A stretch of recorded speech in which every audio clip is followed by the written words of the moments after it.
did ping and it went off and you got caught. No, behind the cover, yes. Dismembered, decapitated. It's probably because you're trying to hide something and make sure certain details don't come out.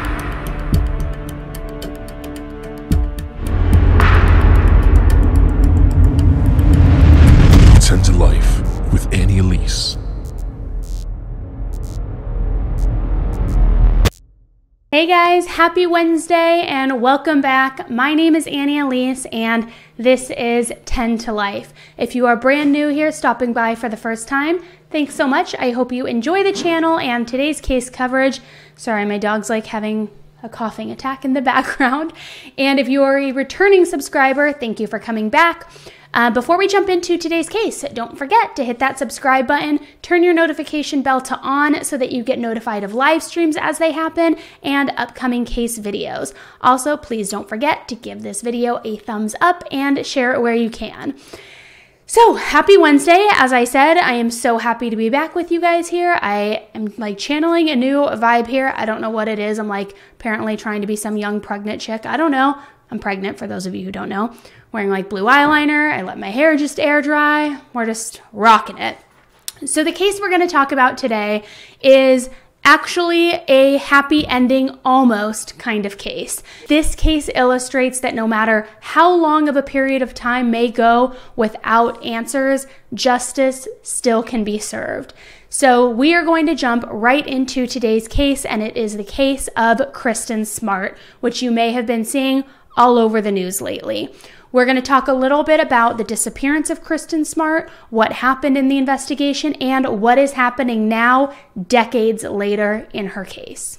Kristin Smart is an American woman who was attending California Polytechnic University in San Luis Obispo, California. Kristin was presumed to have been kidnapped and murdered the end of her freshman year of college after a party on May 25th, 1996. The night in question when this alleged kidnapping and murder took place also happened to be over Memorial Day weekend. Now, Kristin's friends, for whatever reason, didn't want to go to the party, so they ended up dropping her off at the fraternity house so she could attend the party.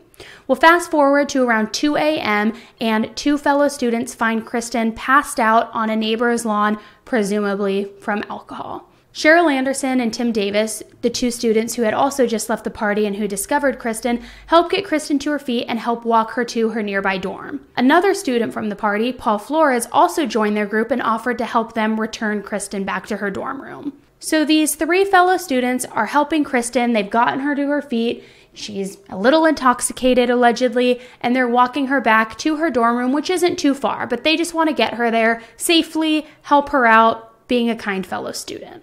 Tim was the first one to depart the group. He lived off campus, so he had already driven to the party, so he went off and said, okay, I'm going to head home. Cheryl and Paul, you guys can continue, walk her back, get her there safely.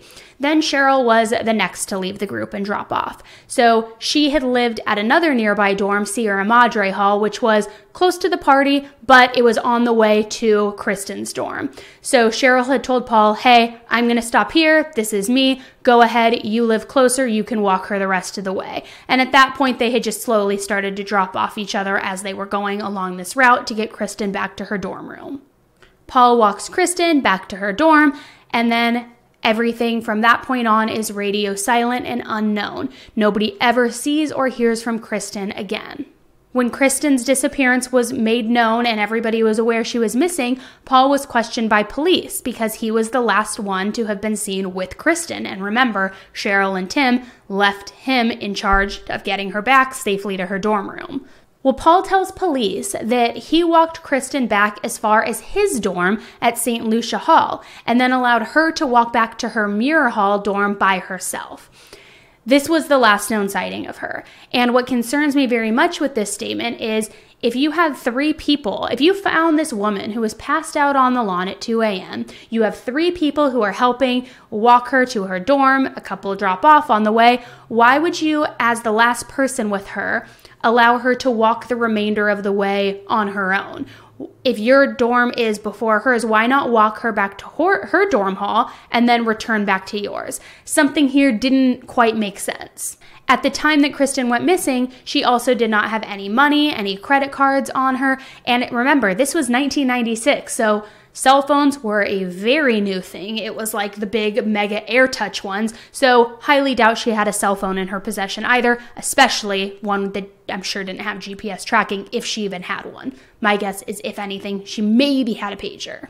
But again, that's just my opinion, and my guess is because of technology and growing up in that age range myself. Kristin didn't have anything with her at the time of her disappearance that could have aided in her going somewhere else, because originally the university campus police department suspected that maybe she had gone on an unannounced vacation, as that was common among students over the holiday. And remember, this was Memorial Day weekend. So could she have gone to the lake, the river, anywhere for the long holiday weekend? Possibly. But she didn't have, again, credit cards or anything of that sort in her possession. So how would she have traveled on this vacation without any money? Because of this thought process by the University State Police, it was a very slow reporting of her as a missing persons case to the local law enforcement agency. That was another problem, because at this point now there was such a longer delay than there should have been in reporting her as a true missing person that a lot of the evidence may have been able to have been covered up. You may be losing a lot of trace evidence, and you may be losing testimony as to who saw her, who saw something, who may have heard something, all of those different things. After Kristin Smart was in fact declared a missing person, several volunteers jumped to help and aid in the search for her. Some were riding horses, some were using ground-penetrating radar to see if they could find anything. Everybody was out in the community searching for Kristin and searching for answers. All the while, as this was happening and the search efforts were continuing, Paul was the primary suspect, because again, Paul was the other student who had helped get her to her dorm, was the last person seen with Kristin, and mysteriously dropped her off at his dorm so she could walk the remainder of the way on her own. So he was the one person that everybody's eyes were glued to because he had the last known sighting of Kristin. Although Kristin's body was never discovered, what might have been Kristin's earring was found by a tenant at the former residence of Paul Flores' mother's house. The earring was not marked as evidence, unfortunately, and it has since been lost by police. So they were never able to confirm that that earring did in fact belong to Kristin. It was suspected to have been in her earring and belonged to her, but what's so interesting is that they found it in a house that once belonged to Paul Flores' mother. Now, I'm uncertain if Paul lived with his mother in that residence at the time, but even if not, that doesn't necessarily matter, because we have seen in multiple cases that many people will take trophies off of the body and gift them to other people so that they aren't in possession of them, but so they see them often so they're reminded of what happened. It's a very sick and weird thing that I don't know the psychology behind it, but we know that it's not uncommon. So that definitely could have been a possibility. Between 1996, when the disappearance first took place, and 2007, various searches were conducted to look for any sort of evidence and to hopefully lead them to her remains.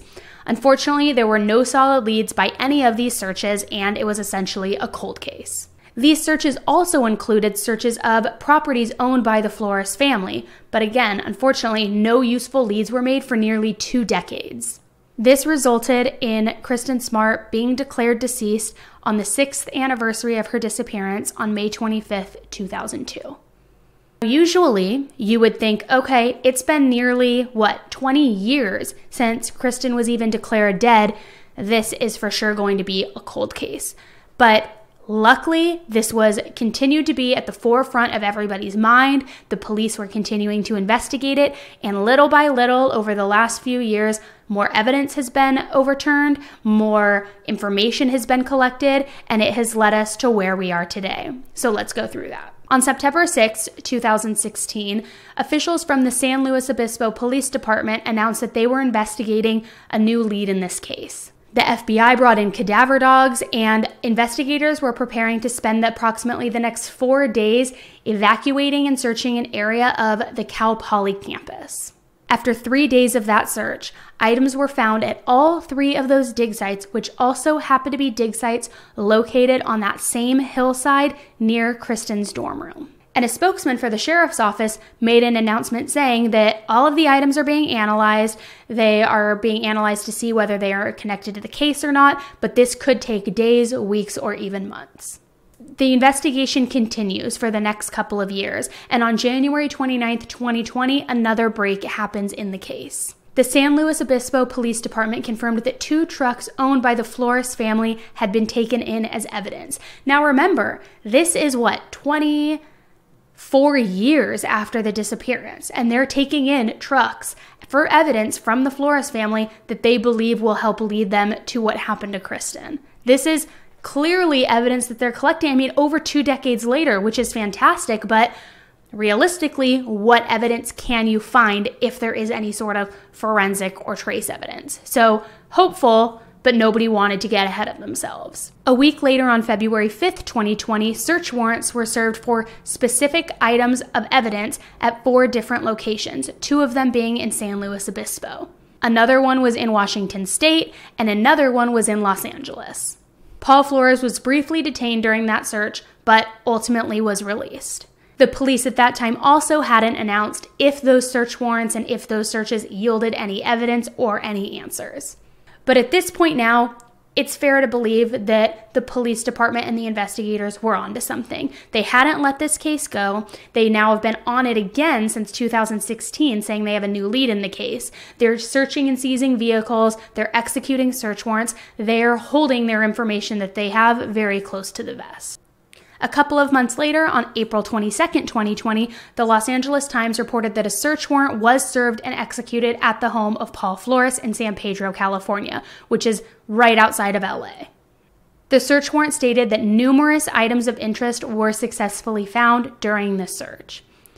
Again, if you're holding on to items that are seized and found during the search 2 decades after a crime occurred, are you keeping them as trophies? Are you keeping them because you're stupid and you didn't get rid of them? It's very interesting that they were able to collect this evidence. Very lucky, and here's where we know that it is divine intervention, or whatever you would call it, that justice is finally, hopefully, going to be served for Kristin after all of this time. So this all happens at the height of the pandemic, April 22nd, 2020. Things stay pretty quiet, the investigation continues, and then boom, this year on February 11th, 2021, another break in the case. Paul Flores was arrested by the Los Angeles Police Department in Palos Verdes, California, also a nearby city outside of LA. He was arrested on suspicion of being a felon in possession of a firearm, which is a felony. This led to another search warrant being executed on Paul Flores' home on March 15th, 2021. In this search warrant, they also used cadaver dogs again and that ground-penetrating radar. An older model Volkswagen was also being towed from the home of Ruben Flores, which was Paul's father's home, after cadaver dogs searched the entire vehicle. Then that vehicle was taken away. Seems like the house of cards is starting to fall now. Little bit. The dad's starting to get involved a little bit. Paul's getting caught up. They're finding evidence. They're seizing more vehicles. Seems like the jig is hopefully going to be up soon. And as luck would have it, yesterday on April 13th, 2021, Paul and Ruben Flores, his father, were taken into custody by the San Luis Obispo Police Department. And they were being held in relation to the disappearance of Kristin Smart. Paul Reuben ended up being charged with Kristin's murder, and Reuben was charged with an accessory. Now, I want to be clear, though. Kristin's body has still not been found, but the police do believe that they have enough evidence, and they have collected enough evidence, that they are able to charge Paul with murder. That is a big deal, and I'm going to tell you why. Because typically, if somebody is going to be prosecuted and they're seeking an indictment, they need to make sure that they are confident that they can get a conviction in that case. So if they don't have enough evidence showing that she was murdered, or if they don't have recovered remains proving that she was murdered, it is very hard to secure that guilty verdict without reasonable doubt. However, this shows that they are so confident that they have enough evidence against him that they can charge her with her murder. So I am very interested to know what that evidence is, and hopefully once all of those affidavits are released and unsealed, we'll be able to see everything that has been collected and what's led them to this conclusion. Something else that I found very unsettling that really just made me stop and think is that Ruben Flores, Paul's father, was charged with being an accessory. Now, we know that they searched the property, seized the vehicles, but this makes me wonder, was he involved in the crime? Was he involved in the cover-up? Definitely leads me to believe more so that he was involved in the cover-up, since he's only being charged as an accessory. But at what point is covering up for your son and protecting your son too far? Because at this point now, that would mean he helped his son get away with this for nearly more than 2 decades, actually. And his son was a college-aged student at the time. And he protected him, and he helped him dispose of evidence, and he helped him cover up this horrible crime to this young, innocent girl. And that is very unsettling, because I get it. Like, family, thick as thieves, you want to protect your children, but how far is too far?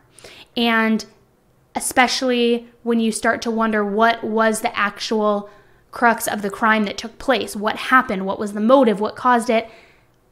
If it was something driven by sexual interest or assault or something like that, your son has a problem, clearly. Why are you helping him cover this up and helping save him? It's just something that really doesn't sit right with me. When family's involved in the cover-ups and the crimes, I don't like it. Now let's talk a little bit about motive, because I have my theories, and we still don't know why this crime took place. We don't know why this happened to Kristin. We don't know what exactly happened. My theory, and it's just a theory, is that on that walk back to the dorms, Paul had her alone after Cheryl dropped off and after Cheryl went into her dorm room. So I believe that Paul saw it as an opportunity, especially if Kristin was a little bit intoxicated, to take advantage of her, to try to pursue her, to try to possibly force himself on her, and that it probably went too far, is my guess. My guess is that he either was trying to restrain her or hold her down, and it resulted in an accidental death possibly, or maybe he was assaulting or trying to force himself on her, and she sobered up and came to and fought him off, and then he had to fight her down. I think that, I don't know what the details were of what transpired that evening, but my guess is that it probably stemmed from something like that. Which, let me know what you think in the comments below, just because I can't understand any other reason why somebody would be motivated to take the life of an innocent girl when she is so close to her dorm room, unless there's something sinister behind it regarding something he gets for himself. Unless he truly is just a psychopath who is a homicidal maniac. Possibly, maybe. And maybe there was absolutely no SA that took place. I don't know. That's just what I believe to have possibly happened. Okay, guys, literally as I was just recording that and what I thought happened to her, a press conference was held in San Luis Obispo where we received more information. So let me go ahead and let you know what that was. So according to this press conference, which literally just had it, District Attorney Dan Dow said that Kristin was killed during an attempted RAPE, and Paul Flores' father helped hide the body. He also added that they do have evidence in this case that leads them to conclude that there very well may be additional victims in the Southern California area. That is very frightening, because we do know that it has now been over 2 decades since they have been caught and held accountable. How many other victims are out there? How many other bodies are out there? And they go on to say that this attempted RAPE and killing of Kristin Smart took place in Paul's dorm room. So when his original testimony was that he stopped at his dorm room and let her walk the rest of the way, that was not true. He either lured Kristin into his dorm room for water, to rest, or he took her there unwillingly, and that's when this heinous act took place. They still said that they have not been led to Kristin's remains, but that they are hopeful that they have enough evidence and the information that they will be located soon. Kristin Smart's family came out yesterday and made a statement and said, "We have waited for this bittersweet day." And there's comfort that I find in that, and also still a little bit of anger, because while it's great that justice has finally been served to a point and somebody is being held accountable for what happened to this innocent girl, and they have a person and they can finally get those answers after so long and waiting for it, they still don't know where Kristin is. They still don't have her remains, and they still can't lay her to rest peacefully. And that has to be a very hard internal struggle and very emotional. Curious to know, with all of the collected evidence that the investigators have gathered, Do they have an idea or a sense of where Kristin's body is located? And will they find that? Are they hoping that now that they have Paul and Reuben in custody, Reuben will either flip on Paul to cut a deal, or Paul will try to cut his own deal and he will lead them to her remains as a means to hopefully put her to rest and, bring some, relief to her family? I hope that this isn't something that they both just take to their grave and go through their sentence and don't give those answers. Because as great as it is that somebody is finally being held accountable for this, where's Kristin? What happened to her? What was the cause of death? What took place? And can her family bury her and properly say goodbye to her and put her at peace? I hope so. Let me know what you guys think in the comments below as far as what you think the possible motive could have been, what you think is going to happen in the recovery efforts of finding Kristin. A lot is happening because this arrest just happened yesterday, so I'm sure that we will start to get flooded with answers shortly, and I will keep you updated. So make sure to hear those updates that you, again, are subscribed to the channel and turn that notification bell on if you haven't already so that as soon as a live stream comes up or I post a new video regarding the case, you'll get notified. Thanks again for listening to this case with me today, guys. I hope you enjoyed the coverage, and until the next case, stay safe. Bye.